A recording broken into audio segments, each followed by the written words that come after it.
Hi friends, எல்லோரும் எப்படி இருக்கீங்க? இப்போ தான் நம்ம சேனலை ஃபஸ்ட் டைம் பார்க்குறீங்கன்னா மறக்காமல் நம்ம சேனலை சப்ஸ்கிரைப் பண்ணி அண்ட் சப்போர்ட் பண்ணுங்கள். இன்றைக்கி ஒரு முட்டைக்கோஸ் எறா வச்சு ஒரு சூப்பரான ரெசிபி தாங்க செய்ய போகிறேன். இது ரைஸ், சப்பாத்தி எல்லாத்துக்குமே சூப்பராக இருக்கும். நீங்களும் ட்ரை பண்ணி பார்த்துட்டு எப்படி இருக்குன்னு மறக்காமல் கமெண்ட் பண்ணுங்கள்.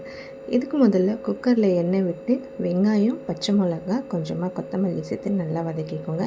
வெங்காயம் நல்லா வதங்கினதுக்கப்புறமா இஞ்சி பூண்டு பேஸ்ட்டு ஆட் பண்ணி அதையும் நல்லா வதக்கிட்டு அதுக்கப்புறம் தக்காளி, எறா, மஞ்சத்தூள், கரம் மசாலா சேர்த்து நல்லா வதக்கிக்கோங்க.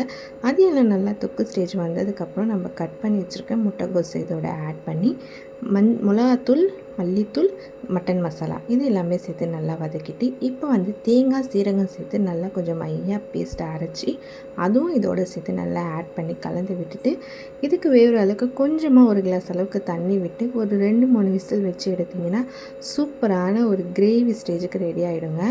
உங்களுக்கு வேணும்னா நீங்கள் கிரேவியாகவும் வச்சுக்கலாம். அப்படி இல்லைன்னா நீங்கள் சுண்டை வச்சு தொக்கு மாதிரியும் எடுத்துக்கலாம். ரெண்டுமே டேஸ்ட்டு நல்லாயிருக்கும். எப்படி இருக்குன்னு ட்ரை பண்ணிவிட்டு மறக்காமல் கமெண்ட் பண்ணுங்கள் அண்ட் லைக் பண்ணுங்கள். பாய்.